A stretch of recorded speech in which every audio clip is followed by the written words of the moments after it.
Entonces, hasta ahora lo que se suele hacer normalmente es trabajar por un lado los genetistas o científicos y luego los entrenadores por otro. Y ahí hay una discrepancia y no se aplican conocimientos científicos en el entrenamiento y los entrenadores tampoco tienen interés en investigar más porque muchas veces el ensayo-error es lo que guía todo el proceso, ¿no? Uh-huh. Entonces nosotros intentamos pues eso, aunar esas dos cosas y avanzar pues en ese conocimiento que como mínimo pues abrir líneas de investigación y sobre todo pues interés por esa individualidad, ¿no? Sobre todo la competición quiere decir que hay diferentes disciplinas en las cuales hay una regularidad de estímulos que lo que buscan es potenciar un rendimiento específico sin tener en cuenta la salud. Eso para mí es el alto rendimiento. Quiere decir que cada deportista se adhiere a una disciplina e intenta llevar esa especificidad, ya sea motriz o condicional, al máximo de sus posibilidades. Y eso no es salud, es competición, ¿no? Entonces, una cosa es deporte de alto rendimiento y otro es deporte que busca la salud de alto rendimiento. Es diferente. Lo importante es tener en cuenta que ya sea un deportista de élite o ya sea una persona normal, lo que hay que potenciar es la salud sistémica, que yo he descrito en alguna publicación, en la cual tendría que ser la base de la pirámide de cualquier preparación deportiva o con vistas de salud, ¿no? Que quiere decir manejar fenotipos que sean compatibles con salud sistémica, ¿no? Como por ejemplo la reducción de la inflamación o la capacidad de recuperar. Esto, por ejemplo, un deportista debe potenciarlo, porque si una persona no es capaz de recuperar, no puede acumular entrenamiento. Entonces, las personas normales, para que se entienda, muchas veces la inflamación sistémica que ya tienen es moderadamente alta y no recuperan, ¿no? Entonces, el entrenamiento regular y repetido podría incrementar aún más la inflamación que ya tienen de por sí, ¿no? Porque la actividad física tendría que estar presente de una manera moderada o en algunos momentos puntuales, incluso un poquito más intensa durante toda la vida, ¿no? Uh-huh, uh-huh.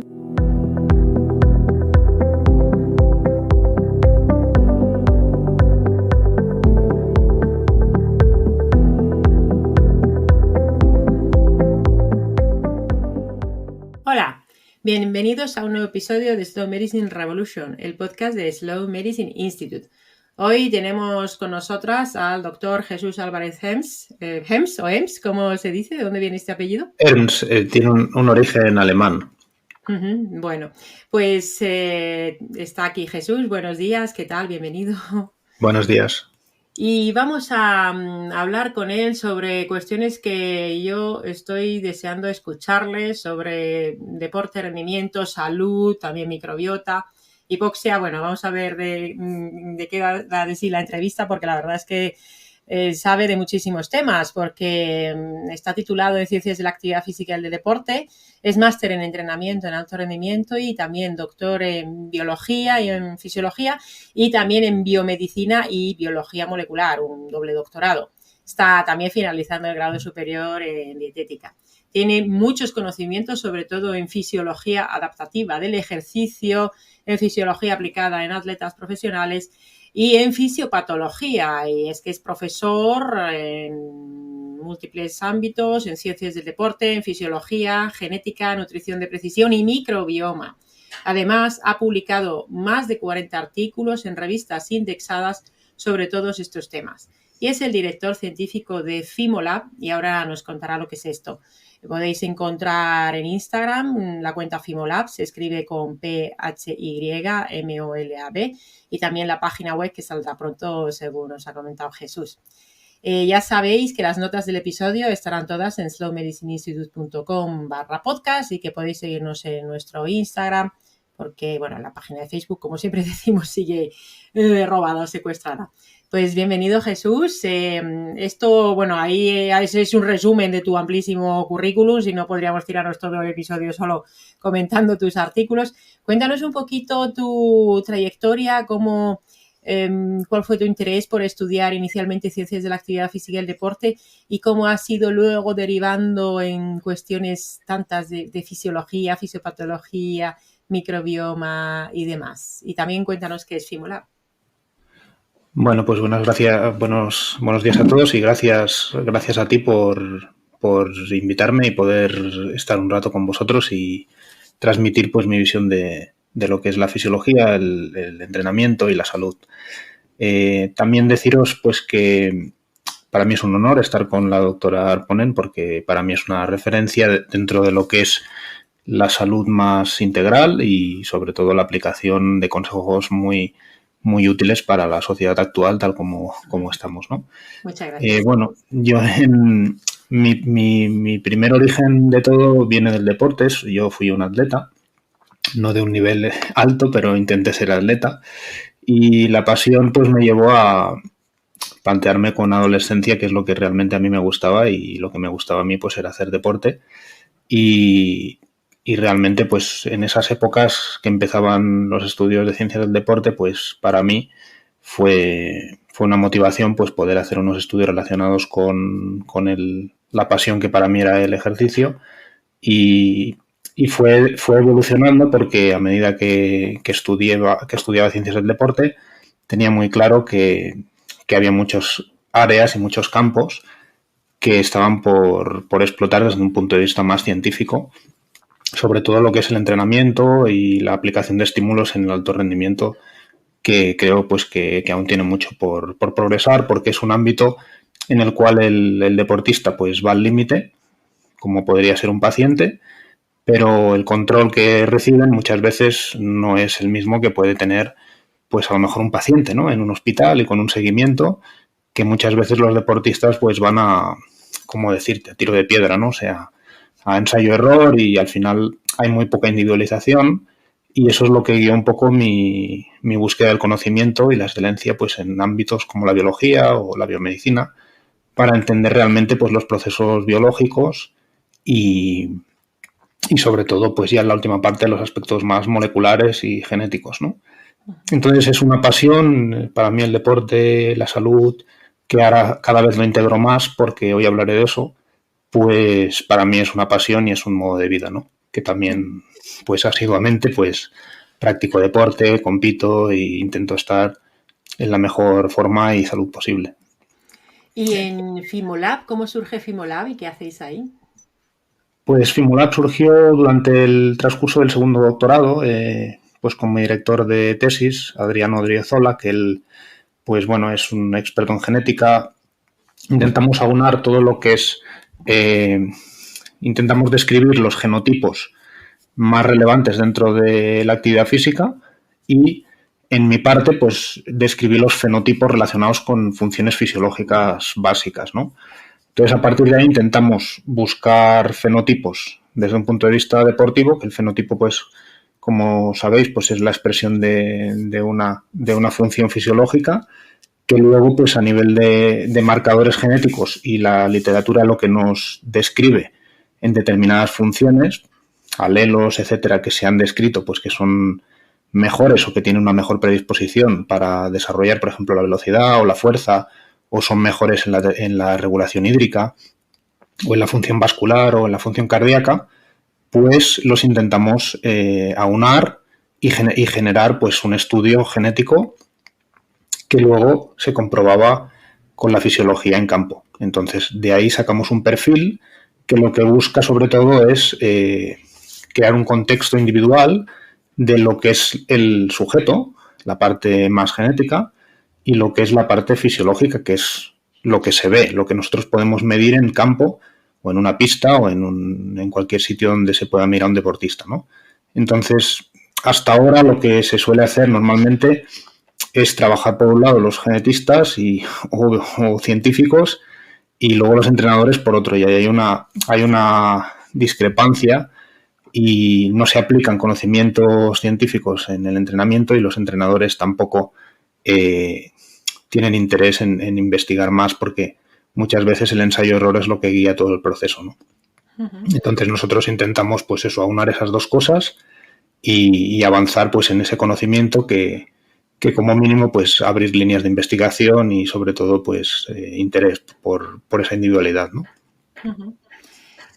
Cuando hablamos de deporte y de alto rendimiento, para que nos situemos, ¿qué se entiende exactamente en el ámbito deportivo o del entrenamiento por alto rendimiento? ¿Qué significa esto exactamente?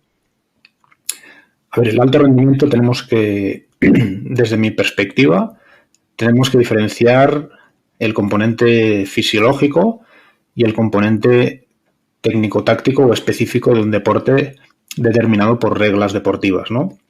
No es lo mismo correr una maratón, que al final es una distancia y tiene un recorrido, donde las capacidades condicionales pues son determinantes, ya sea pues la capacidad de consumo de oxígeno o la función metabólica o los reflejos musculares o tendinosos, etcétera.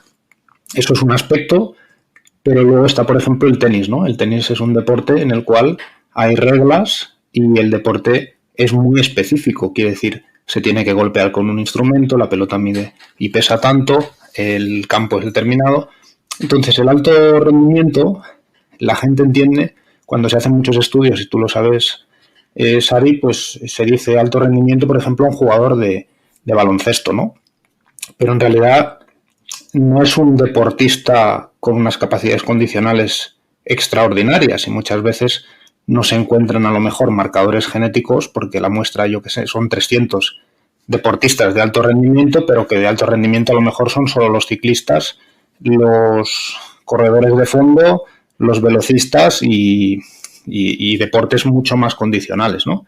Entonces, el alto rendimiento es sobre todo la competición. Quiere decir que hay diferentes disciplinas en las cuales hay una regularidad de estímulos que lo que buscan es potenciar un rendimiento específico sin tener en cuenta la salud. Eso para mí es el alto rendimiento. Quiere decir que cada deportista se adhiere a una disciplina e intenta llevar esa especificidad, ya sea motriz o condicional, al máximo de sus posibilidades. Y eso no es salud, es competición, ¿no? Entonces, una cosa es deporte de alto rendimiento y otro es deporte que busca la salud de alto rendimiento. Es diferente. Esto es un concepto muy interesante porque a menudo vemos a los deportistas profesionales de élite y, claro, durante su tiempo de competición, aunque no tengan tanta individualización, pero es verdad que los vemos, sobre todo quizás muchas veces desde el punto de vista estético, como que está muy bien, pero quizás efectivamente no es exactamente salud y pueden surgir muchos problemas o lesiones. Entonces, si esto lo lleváramos a la población general, ¿debería la población general o la gente, vamos a decir, entre comillas, normal, acercarse en algo en cuanto a ejercicio y entrenamiento a lo que es un deportista de alto rendimiento? ¿O la dosis mínima eficaz de movimiento es un mejor abordaje? ¿O habría que hacer siempre mucho más movimiento y ejercicio de lo que incluso podría ser la dosis mínima? ¿Qué enseñanzas o cómo podríamos trasladar, digamos, lo bueno del alto rendimiento? ¿Cómo lo podríamos trasladar a la gente, entre comillas, normal, buscando esa salud de alto rendimiento más que de alto rendimiento deportivo? No sé si, o sea, es una pregunta un poco compleja, pero bueno, básicamente hace referencia al movimiento, el deporte, el ejercicio en población general y cómo conseguir esa salud óptima. Sí, es una buena pregunta y además creo que forma parte también de mi trabajo, porque yo creo que la rutina y la disciplina que impone el deporte de alto rendimiento competitivo es favorable, o sea, debería tener unos conocimientos de hábitos buenos, ¿no?, para la población. El problema viene en que la dosis mínima de la cual tú hablas, ¿cuál es, no? Porque para un deportista de élite cada vez es entrenar más y es entrenar para mejorar y cada vez es más difícil, ¿no? En una persona normal, entre comillas, la dosis mínima muchas veces es mínima, pero esta va incrementando. Quiere decir que la persona que camina 3 días a la semana, 1 hora, si al cabo de 6 meses sigue haciendo lo mismo, esa dosis quizá ya no es mínima. Quiere decir que hay que incrementarla, ¿no? Esto por un lado, pero luego, para mí lo importante es tener en cuenta que ya sea un deportista de élite o ya sea una persona normal, lo que hay que potenciar es la salud sistémica, que yo he descrito en alguna publicación, en la cual tendría que ser la base de la pirámide de cualquier preparación deportiva o con vistas de salud, ¿no? Que quiere decir manejar fenotipos que sean compatibles con salud sistémica, ¿no? Como por ejemplo la reducción de la inflamación o la capacidad de recuperar.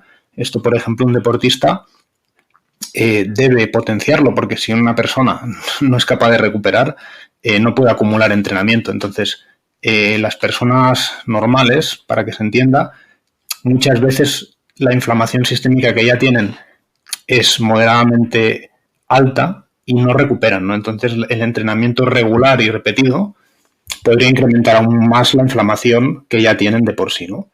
Entonces, para mí lo importante es regular todas las funciones sistémicas que son saludables, como son los ritmos circadianos, o la regulación de la inflamación, o las funciones relacionadas con el sistema nervioso, ya sea tonificación, ya sea eficiencia motora, ya sea capacidad de precisión, que muchas veces está alterada por los nervios, el estrés, etcétera, ¿no? Sobre todo en trabajos finos.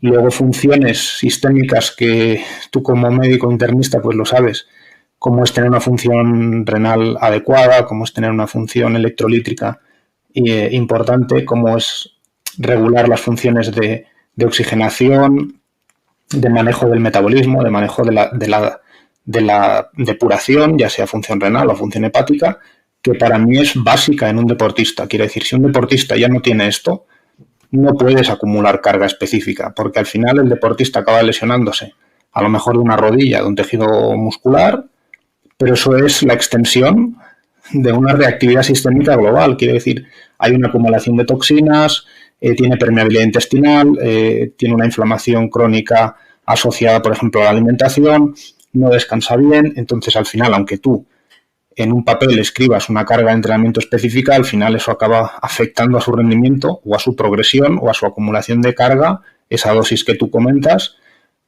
porque no puede hacerlo porque no tiene esa salud sistémica que es la base, ¿no?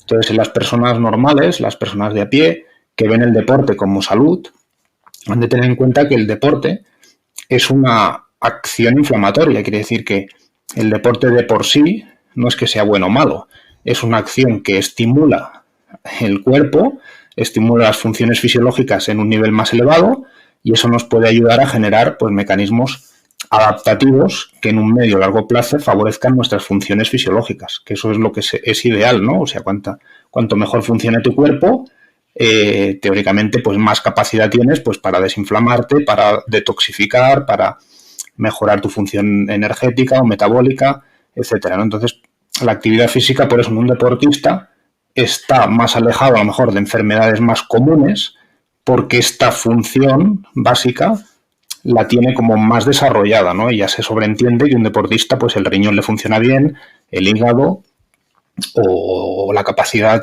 antiinflamatoria, ¿no? Entonces, por eso están como más protegidos, porque evidentemente han potenciado mucho estas vías, ¿no? Entonces, el problema quizá de la sociedad o la población es que no se estimula desde edades tempranas pues todo este desarrollo sistémico, que viene muchas veces favorecido pues no solo por los hábitos diarios, ya sea alimentación, descanso, estilo de vida, estrés, etcétera, sino también porque la actividad física tendría que estar presente de una manera moderada o en algunos momentos puntuales, incluso un poquito más intensa durante toda la vida, ¿no? Preparando la entrevista, comentabas que en el deporte, en general, ¿no?, la alta especificidad de diversas metodologías de entrenamiento, también de estrategias de nutrición y otros estímulos, supone una pérdida de potencial biológico en cuanto a salud sistémica. Esto me parece que encierra tanta verdad en unas pocas palabras, pero es verdad que suena quizás para la gente que nos está escuchando, si no lo ven por escrito y no lo reflexionan un poco, quizás no lo entiendan bien. ¿Podría desarrollar más a qué te refieres con esto? E incluso más allá del deporte, ¿qué aplicación tiene esto de la pérdida de potencial biológico por la alta especificidad a veces en ciertas metodologías o en cuestiones en personas que no son deportistas de alto rendimiento? Aunque, no sé, quizás, a ver qué nos cuentas y luego haré yo una reflexión por mi lado. Mira, voy a empezar por un ejemplo claro. Yo soy profesor. Es como si tú a los 7 años quisieras empezar hacer que la gente intentara entender o hacer un comentario de texto, ¿no? Cuando ni siquiera saben leer, o no saben vocalizar, o no saben escribir, ¿no?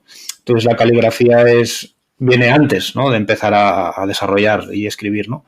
Entonces el problema viene cada vez, si os fijáis, los deportistas son más jóvenes, tienen edades más tempranas, se llega al deporte de alto nivel mucho antes, y el acceso, pues, a los medios, a información, a internet, a este está entrenando de esta manera, el otro hace de otra manera. La especificidad viene a muchos niveles porque se ha incrementado tanto el conocimiento y sobre todo la transferencia de información entre personas que lo que hace a lo mejor el campeón se replica o se intenta hacer por todo el mundo porque le ha ido bien a esa persona y se considera que hay que hacerlo, ¿no? Entonces la especificidad para mí es intentar aplicar estímulos lo más concretos posibles, enfocados a mejorar diferentes funciones muy claras. Por ejemplo, si quiero mejorar el transporte de oxígeno, pues estancias en altitud, y se realizan 7 estancias de altitud al año en personas que no somos respondedores a la altitud, porque en nuestra especie sí hay poblaciones que viven en altura, pero los europeos normalmente puede haber alguien que responda muy bien, pero no estamos habituados y para nosotros es un estrés aumentado. Eso es una especificidad, ¿no? Cuando hace 20 años se decía que la máxima tolerancia individual de la ingesta de hidratos de carbono en ejercicio eran 60 gramos por hora, porque se consideraba que la ingesta de 1 gramo por minuto a nivel intestinal era lo que se podía, ¿no?, a nivel de la transferencia desde lo que se absorbe hasta lo que llega a la sangre. Ahora estamos ya en recomendaciones de 120 gramos por hora, ¿no? Entonces, claro, esto lo que hace es llevar una fisiología al límite, sin muchas veces tener en cuenta lo que os he comentado antes de la salud sistémica. O sea, no se trabaja la salud básica, que es mejorar. Por ejemplo, te voy a dar un ejemplo, ¿no? La mayoría de deportistas que yo he trabajado están deshidratados de manera crónica porque no piensan en beber. Cuando un deportista, y tú sabes, a nivel metabólico, el gramo de hidrato de carbono se almacena con tanto y con tanta agua, y el gramo de lípido igual. Entonces, si tú ingieres tantos hidratos de carbono, tantos lípidos, pero no bebes agua, pues ahí hay una desregulación hídrica y sobre todo una deshidratación crónica. Esto aumenta la acidosis metabólica y muchos de ellos están ácidos y deshidratados. Esto, cuando se mantiene crónicamente, pues yo he visto deportistas de 27, 28 años con cólicos nefríticos, piedras, etcétera, ¿no? Y eso al final es un ejemplo claro de ser un gran deportista, tener un cuerpo muy bonito, pero que el riñón no funciona bien. Entonces, el hígado muchas veces no detoxifica bien. De hecho, hay un artículo que se publicó a unos 20 años que hablaba de diferencias fisiológicas en ganadores del Tour de Francia, y decían que una de las diferencias que había entre el ganador y a lo mejor el número 10 básicamente era la capacidad de detoxificar hepática. Quiere decir la capacidad de eliminar desechos de un día para otro, resintetizar productos y poder seguir al día siguiente con esas funciones, ¿no? Entonces, cuando tú trabajas estos órganos que realmente son biológicos y son aquello para lo cual nosotros estamos preparados, eso se llama potencial biológico. O sea, tú naces y no hay ninguna herramienta que se pueda hacer que haga que tú no crezcas, porque eso está programado biológicamente. Entonces, lo que para mí es una salud sistémica es potenciar desde pequeño todas esas funciones que son fisiológicas y que nos van a dar mucha más repercusión y recorrido que cualquier especificidad, porque al final eso es lo que realmente tenemos programado en nuestra genética, y a partir de ahí, con esa base que te ayuda, pues poder desinflamar, poder regular metabólicamente, ser más eficiente, mejorar tus procesos de oxigenación tisular o de ser un buen drenador de residuos.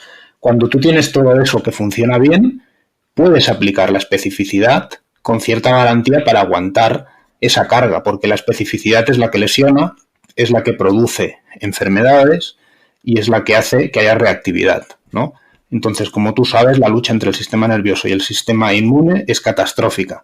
¿Por qué? Porque ¿quién manda, no? Normalmente el sistema nervioso es el que regula todo, pero si el sistema inmune está totalmente desbocado porque hay inflamación, porque hay que luchar constantemente contra cosas, al final el sistema nervioso acaba viéndose afectado y, como tú sabes, pues influye el estado de ánimo, influye la predisposición al deporte, bueno, pues las sensaciones, etcétera, ¿no? Entonces, básicamente mi planteamiento es este, ¿no? Que la base de salud, y pongo entre paréntesis sistémica, es aquella que hace que nuestras funciones biológicas como especie se mantengan y se potencien para poder hacer frente a aquellos estímulos específicos, ¿no? En ámbito de salud, por ejemplo, ¿qué es la diabetes? La diabetes es una especificidad de la ingesta aumentada de un sustrato sobre otro. Entonces, esa especificidad durante 15 años o 20 años, con otros condicionantes, pues hacen que se pueda desarrollar un proceso biológico, que nosotros lo llamamos enfermedad, pero es un proceso biológico que también es natural, como es la enfermedad, ¿no? Entonces, eso es una especificidad, ¿no? La mejora de la fuerza también es una especificidad, quiere decir un trabajo muscular, un trabajo coordinativo que hace que puedas levantar más peso, pero no deja de ser un trabajo específico, ¿no? Eso es un poco, no sé si quieres ampliarlo. Sí. Yo creo que sí, que se entiende perfectamente. Yo, en el ejemplo que estaba pensando, el que has puesto es fantástico. La verdad es que me viene a la mente también Peter Sterling y la alostasis y el cómo al final pues nos vamos también adaptando al ambiente y que muchas veces la enfermedad es la reacción que cabe esperar frente a los estímulos que vamos teniendo. Uno de los estímulos más específicos quizás que tiene la gran mayoría de la población hoy en día y que genera problemas es el sedentarismo, ¿verdad? El estar sentados muchas horas o el o tener el estímulo específico del sofá durante muchas horas, ¿verdad? Y esto también genera patología, ¿no? Y todo el mundo, y mucha gente podría decir, pero ¿cómo que es un estímulo? Hombre, pues si estás sentado muchas horas, te haces muy bueno en estar sentado, pero claro, eso generará luego unos problemas y por eso es tan importante también la variedad de movimiento y luchar contra cuestiones como el estar sentado tantas horas, ¿no? Aparte de esto, has hablado sobre, me ha interesado mucho esto de los hidratos de carbono, ¿verdad? En los deportes de resistencia, ¿no? Y hay un artículo reciente que preparando una entrevista encontré que a mí como friki de la microbiota, digamos, me ha fascinado. Lo firmas como primer autor, pondremos el enlace, bueno, que el artículo no está en abierto, pero yo lo he conseguido encontrar. Bueno, pues es un artículo sobre problemas gastrointestinales en deportes de resistencia. Y claro, la gente quizás que no haya hecho nunca un esfuerzo de resistencia o de endurance, que se dice en inglés, ¿no? Estos esfuerzos muchas veces como muy largos, ¿no? Quizás no lo sepan, pero puede haber muchos problemas gastrointestinales, tienen que ver con diversas cuestiones. ¿Qué problemas gastrointestinales pueden tener los deportistas en general y las personas que realizan esfuerzos prolongados en particular, más allá de que sean profesionales? Porque hace poco, por ejemplo, un buen amigo, pues mi entrenador, de hecho, Víctor Deyez, él ha estado hace trail y a veces hace ultras y hay ultras que son 80 kilómetros en montaña o 100 millas en montaña, más de 160 kilómetros en montaña.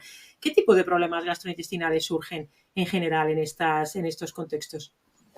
Bueno, yo voy a dar mi experiencia y sobre todo pues los análisis que hemos hecho en deportistas de élite de estas disciplinas, pero bueno, corrígeme tú porque tú eres más especialista que yo en esto.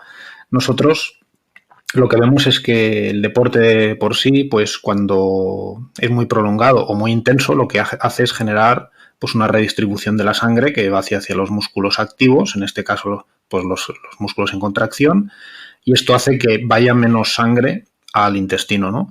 Se considera que una hora de intensidad al 80% del consumo máximo de oxígeno pues reduce hasta un 80% la sangre que va a los intestinos, ¿no? Esto acaba generando una hipoperfusión y lo que acaba haciendo es una inflamación intestinal y un daño en la permeabilidad, sobre todo, ¿no? Entonces, muchos de los deportistas expuestos a entrenamientos muy prolongados durante mucho tiempo y con ingestas muy elevadas en ejercicio, pues lo que acaba produciéndose es que entre un 60 y un 90% se ha publicado, han reportado siempre molestias gastrointestinales durante el ejercicio, ¿no? Y esto pues se traduce en náuseas, en vómitos, en diarreas, en molestias, en rampas, en situaciones pues que hacen que el rendimiento físico disminuya, incluso parar o abandonar o reducir el nivel que se puede desarrollar, ¿no? esto a nivel, nosotros lo que miramos en el estudio que comentas es cómo esta alta especificidad en la ingesta de hidratos de carbono durante el ejercicio también acrecenta estas lesiones intestinales, y yo de hecho lo describimos en el título, que es que a lo mejor el problema viene porque te has lesionado el intestino, ¿no? O sea, tú puedes lesionarte una rodilla, puedes lesionarte un tendón de Aquiles, pero también te puedes lesionar el intestino, y eso los deportistas no lo plantean, ¿no? Y es fundamental, tanto un deportista como una persona que acceda a este tipo de disciplinas, y que tiene que tener en cuenta que también hay que cuidar el intestino como hay que cuidar un músculo, ¿no? Entonces lo que se produce es lo que hemos visto nosotros es que a raíz de tomar y de seguir recomendaciones de ingesta de hidratos de carbono tan altas, claro, las fuentes normalmente no son de origen natural, suelen ser procesados, suelen ser alimentos comerciales que consideran productos funcionales, o sea, alimentos funcionales que tienen pues muchos conservantes, aditivos, sales, edulcorantes, etcétera, que se ha descrito ya no en deporte, sino en la salud en general, que el alto consumo pues produce disbiosis, produce endotoxemia, inflamación intestinal, y de ahí pues muchos de los planteamientos que se describen en el artículo pues van relacionados a que muchos de los problemas que tienen los deportistas de resistencia, principalmente, y que acceden a estos productos en grandes cantidades, pues tienen mucha relación con esta alta ingesta, ¿no? Sobre todo porque, claro, si tú te tomas un café con sacarina no pasa nada. El problema es que si tú consumes 5 geles en un entrenamiento, la dosis multiplicas por 5. O sea, hay una dosis muy alta y muchos deportistas lo ingieren cada día. Entonces, claro, a la larga produce un cambio en el equilibrio de la microbiota, y bueno, pues tú lo conoces mejor que yo, pues se alteran patrones de mucosa, se alteran bacterias proteolíticas que se han descrito pues con edulcorantes, por ejemplo, incluso pues crecimiento de patógenos, ¿no? Y eso pues claro, en un estado en el cual llevas al límite el sistema gastrointestinal, pues claro, es muy común que surjan problemas en ejercicio, ¿no? Y bueno, pues ahí claro hay que restablecer la microbiota e intentar, sobre todo es lo que os he comentado, se tendría que intentar mejorar los procesos biológicos entrenando, y los días de la competición acceder a estas ayudas, entre comillas, ¿no? Pero con un equilibrio de la microbiota adecuado, porque si tú ya accedes con una disbiosis, pues todo esto lo único que puede hacer, como tú sabes, pues es generar una diarrea, porque el pH a lo mejor intestinal ya está mal, ¿no? Y cuando incluso accedes a estos alimentos que generan más acidosis, pues aún peor, ¿no? Entonces, bueno, nosotros, ahora que has comentado, valoramos microbiota en pues uno de los mejores de la historia en trail, que fue Kilian Jornet, y además de valorar la microbiota durante una temporada, valoramos en la prueba de Ultra Trail del Mont Blanc, que son 172 kilómetros, valoramos parámetros sanguíneos en las estaciones, y te sorprenderías porque a medida que pasan las horas, el deportista consume, o sea, mueve todo tipo de metabolismo, el lipídico, el glucolítico, etcétera, pero lo que más subía eran lípidos. Sobre todo a partir de las 14 horas, lo que había más eran triglicéridos, o sea, muchísimo más. La glucemia no variaba, y lo que subía eran los triglicéridos en cantidades excepcionales, que ahora están en publicación precisamente en un artículo. Pero bueno, lo que vimos, por ejemplo, en este deportista, Sari, es que, por ejemplo, el índice Shannon, el de diversidad bacteriana, pues una persona normal tiene 2 o 3, y él tenía hasta 7, o sea, una diversidad bestial, ¿no? Y eso fue uno de los intereses de ver una persona que tiene buenos hábitos, que tiene una buena alimentación, que la mayoría de sus entrenamientos los hace en ayunas normalmente, porque está potenciando esta base sistémica, como decimos. Luego, cuando le da esa sustancia, pues claro, evidentemente es una ayuda, ¿no?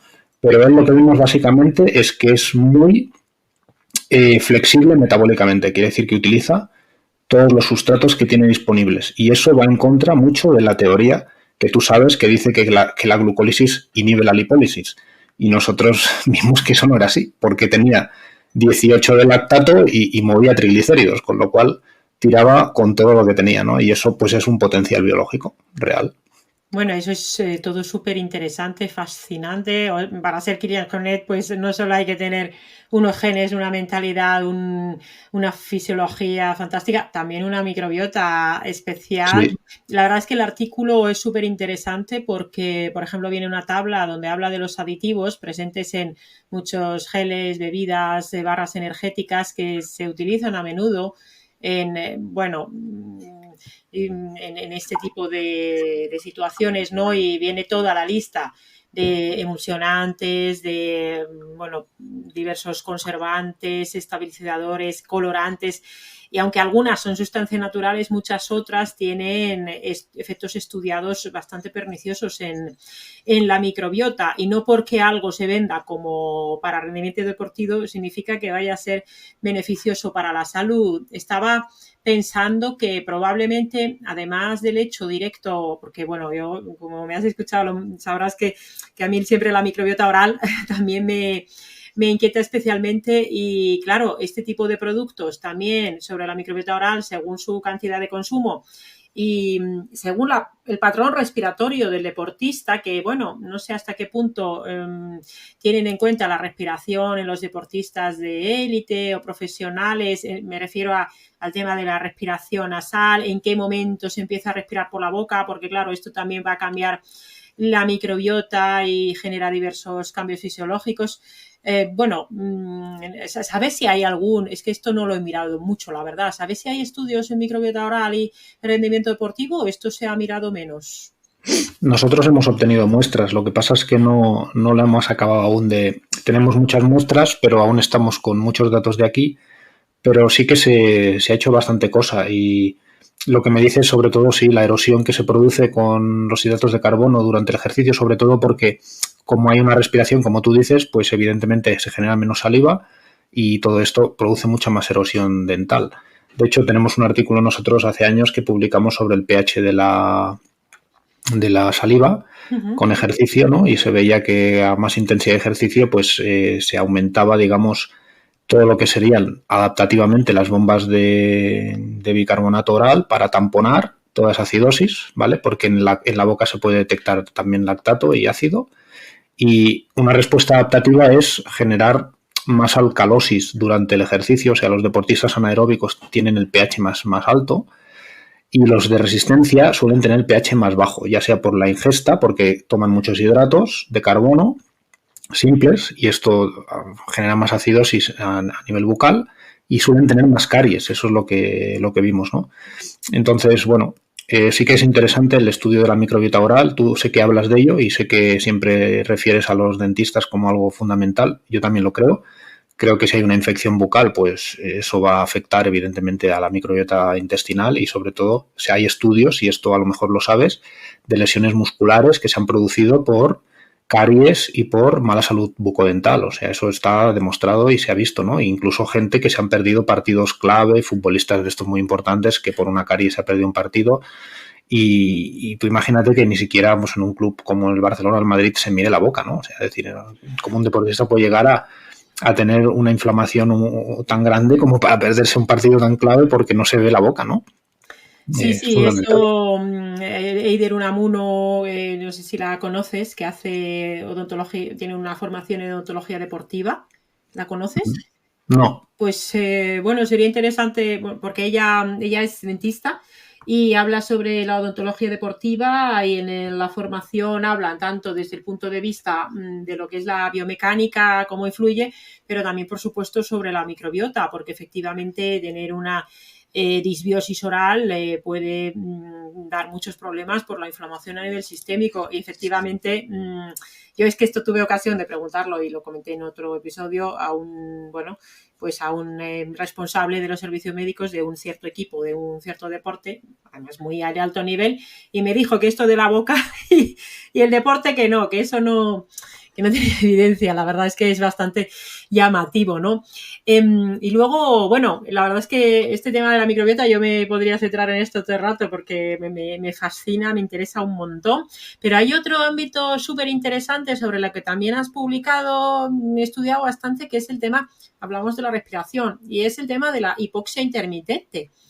Y no querría acabar este episodio sin que, porque además hace unas semanas tuvimos aquí a una persona que nos hablaba sobre cuestiones de respiración, Andrés Hernández Bueno, pero bueno, más desde la patología en personas en general, no tanto desde el alto rendimiento, aunque también hablamos un poco sobre el ejercicio, y él ya introdujo un poco este concepto de la hipoxia intermitente. Explícanos un poco más en qué consiste la hipoxia intermitente, cómo se aplica en el rendimiento deportivo y qué aplicaciones podría tener también en la salud en general, porque a mí es un tema que me parece súper interesante también.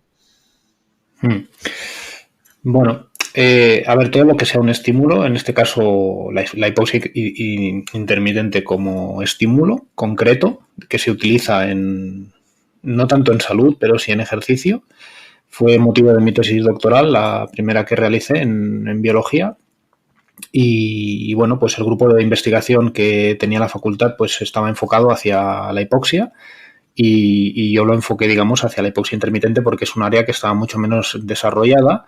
Y si os fijáis, lo que hay suelen ser centros de altitud en Font-Romeu, en Sierra Nevada y tal, que son centros de altura en los cuales pues a 1.800, 2.300 metros van los deportistas y están allí pues un tiempo para intentar mejorar su producción de glóbulos rojos, ¿no? Ese es el objetivo, porque lo que se produce de manera biológica, esa base que os he dicho antes de salud, es que cuando hay un descenso en el oxígeno a nivel ambiental, o ya sea ambiental o tisular o sistémico, porque hay pacientes, como sabes, que tienen EPOC o tienen enfermedades crónicas pulmonares o de transporte de oxígeno, pues generan al final hipoxia, ¿no? A nivel interno, ya sea a nivel tisular, ya sea a nivel celular o ya sea a nivel sistémico, ¿no? Global.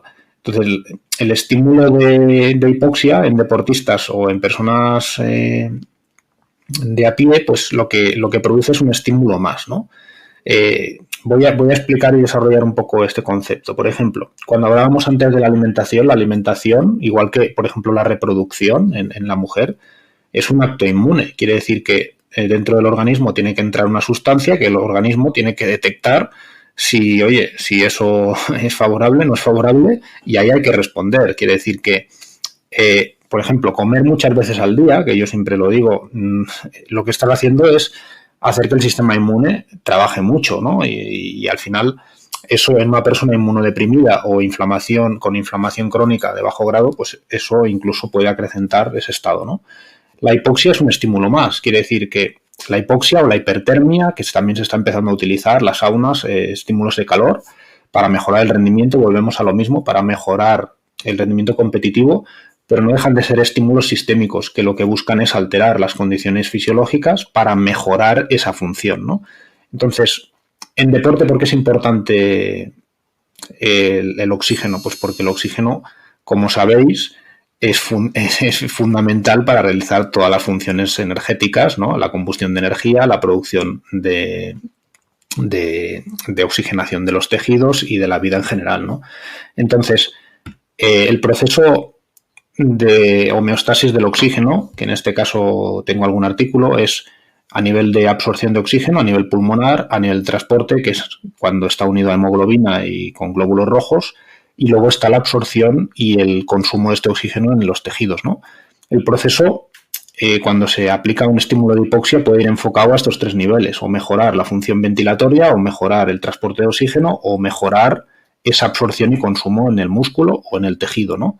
Entonces, la hipoxia ambiental, por ejemplo, un centro de altitud, lo que pretende es mejorar sobre todo la capacidad de generar glóbulos rojos y de mejorar el transporte. Quiere decir que se aumentan los niveles de masa de hemoglobina, se aumentan los niveles de eritrocitos y sobre todo, pues lo que pretendes es aumentar ese transporte de oxígeno para tener más oxígeno, digamos, en la sangre, ¿no? ¿Cuál es la dificultad? La dificultad de ese ambiente es que cuesta más mantener la intensidad de esfuerzo. Quiere decir que tú a 2.000 metros, correr a la misma velocidad que a nivel del mar te cuesta más, con lo cual acabas reduciendo la intensidad a la cual corres. O vas en bici o nadas. Entonces, ¿qué pasa? Que un deportista muchas veces mejora el transporte de oxígeno, pero si no es capaz de mantener la misma intensidad de esfuerzo que a nivel del mar, te estás desentrenando. ¿Por qué? Porque si tú corres a 3 minutos el kilómetro o 20 kilómetros por hora, para que lo entienda la gente, que es un ritmo de competición en maratón, por ejemplo, si tú allí corres a 3:10 o a 18 o a 18,5, realmente el patrón motor, o sea, la mecánica de carrera, es más lenta. Entonces sí, mejoró mi transporte de oxígeno, pero no mejoró mi velocidad de carrera. Entonces muchas veces las respuestas reactivas que se producen en deportistas que suben a estos centros de altura es que aunque mejoran su hemoglobina y mejoran su transporte, luego no mejoran su velocidad, ¿no? Entonces esto es lo que hace que no la hipoxia vaya bien para todos, porque quiere decir que puede ser que tú seas mal respondedor, empeores mucho tu rendimiento en altura, porque no se ha medido bien tu respuesta individual o la altura a la cual tú te tienes que exponer, y esto sea para ti empeoramiento, porque el estímulo de hipoxia es agresivo y es un acto inmune, es un acto estresante, produce, por ejemplo, daño intestinal también, porque hay menos perfusión. O sea, hay muchos condicionantes que te exponen a producir un descenso del rendimiento. En cambio, tenemos, por otro lado, la hipoxia intermitente, que lo que hace es aportar ese estímulo de más intensidad, que puede ser favorable, porque cuando estás en el alto nivel lo que te hace seguir mejorando es aplicar estímulos más intensos, pero como es corto, o sea, yo puedo hacer hipoxia intermitente a nivel del mar o en Madrid con un dispositivo que son generadores de hipoxia, o sea, que ellos lo que hacen es reducir la concentración que tú puedes respirar en una cámara o en una máscara, y de esta manera tú puedes hacer estímulos de 30, un minuto y medio, que puedes mantener esa intensidad que podrías mantener en nivel del mar. Y eso hace que la mejora en el transporte de oxígeno, en este caso en los glóbulos rojos, no se produzca porque no acumulas el suficiente tiempo, pero sí que estás mejorando funciones metabólicas o funciones de extracción de oxígeno muscular, porque reduces mucho durante ese estímulo la concentración de oxígeno. Entonces, como el volumen de entrenamiento es menor y luego te vas a casa y respiras bien sin hipoxia, puedes descansar, puedes recuperar y puedes aumentar ese estímulo con esos trabajos de hipoxia intermitente, ¿vale? Entonces, bueno, yo lo veo interesante en salud también, porque en pacientes que pueden tener una falta de funcionalidad en la homeostasis del oxígeno, ¿vale?, pues sí que pueden mejorar. De hecho, nosotros empezamos a estudiar, lo que pasa es que luego yo ya salí de la facultad en esos años, pero lo estaban empezando a ver con pacientes con diabetes. ¿Por qué? Porque al exponerte a un estímulo más anaeróbico, o sea, que reduce el porcentaje de oxígeno ambiental, eso hace que el metabolismo principal que se activa es el metabolismo del azúcar, de la glucosa. Y de esta manera, en esos pacientes que tienen excesos de glucosa en sangre, como sabes, pues exponerte a una situación en la cual se demanda más glucosa por parte del músculo, pues puede favorecer pues esos receptores de membrana muscular, etcétera, para reducir dosis, por ejemplo, pues de insulina o fármacos, ¿no? Y bueno, es un estímulo que tiene mucho por desarrollarse. Yo lo hice sobre todo en trabajos de fuerza, porque la fuerza es muy importante en el deporte, pero a la vez puedes estar exponiéndote, por un lado, a ese estímulo, que es sistémico, y por otro lado, seguir manteniendo tu estímulo de fuerza. Entonces, puedes aprovechar la ventaja en esas dos áreas, ¿no? En cambio, para mí, los centros de altura tienen muchos riesgos, porque hay que individualizar mucho la altura de exposición, las dosis de entrenamiento, la alimentación, el descanso, etcétera. Y ahí muchas veces muchos deportistas van sin asesoramiento. De hecho, tengo un artículo en el cual pues lo demostrábamos, que el 90% de deportistas que van a centros de altura no tienen asesoramiento específico y van un poco a ver qué pasa, ¿no? Entonces es el ensayo-error, que es un poco lo que te comentaba al principio, que a mí me ha guiado siempre en intentar decir, bueno, pero si vamos a hacer este estímulo, vamos a hacerlo de manera que sirva, porque si no, al final lo único que puedes hacer es que tú bajes de esa estancia y vayas peor. La verdad es que es todo fascinante. Pensemos en que realmente, siendo deportistas de alto rendimiento, que todo el mundo pensaría, pues seguro que le hacen todo perfecto, individualizado, de precisión, luego no es tan así. Ya para acabar, bueno, para antes de acabar, porque luego queda una última pregunta breve, si quisieras o si pudieras, si tuvieras que dar a las personas que nos están escuchando, que probablemente la mayoría, bueno, casi ninguno a lo mejor se dedica al deporte o al ejercicio de una forma profesional o de élite, desde luego, si a la población general tuvieras que dar, vamos a decir, 3 consejos básicos generales de una manera breve para tener un óptimo potencial biológico en cuanto a salud sistémica, ¿qué 3 consejos serían? Para mí, lo tengo claro, es la rutina.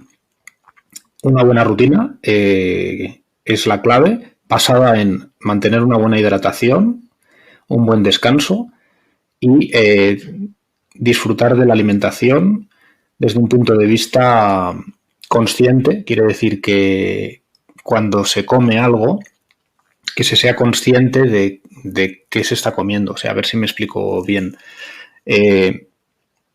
Nosotros, por ejemplo, hay veces que al coche le intentamos poner la mejor gasolina y nosotros luego nos paramos en una gasolinera y nos comemos una bolsa de quicos que no sabes realmente qué calidad tiene eso, ¿no? Entonces, ser consciente de la calidad de los alimentos que tomemos, más que la cantidad o las veces, es la calidad de los alimentos, estar bien hidratado y sobre todo la capacidad de descansar y restituir, porque al final un día acaba, puede ser duro, menos duro, más duro, pero si descansas bien, al día siguiente puedes continuar con esa buena rutina. Y yo siempre lo instauro en los deportistas que trabajo, que es la buena rutina, protegerla, ¿no? Quiere decir que estar bien hidratado, seguir una alimentación consciente de que, y si no lo conoces, informarte con profesionales y sobre todo descansar. Bueno, y el movimiento, que es innegociable, es que se da por sobreentendido, ¿no? Eso es obvio. Sí, porque el ser humano que se mueve muchas veces, y lo comentaba ayer en otro contexto, y lo hemos comentado aquí muchas veces, se considera como si el ejercicio o la actividad física fueran una intervención, pero realmente no. El ser humano normal es el que se mueve, el raro es el que no lo hace, ¿no? Pues ya para acabar esta sí, mira, tenemos la persona última entrevistada, que era Andrés Hernández Bueno, fisioterapeuta y que trabaja mucho desde la respiración.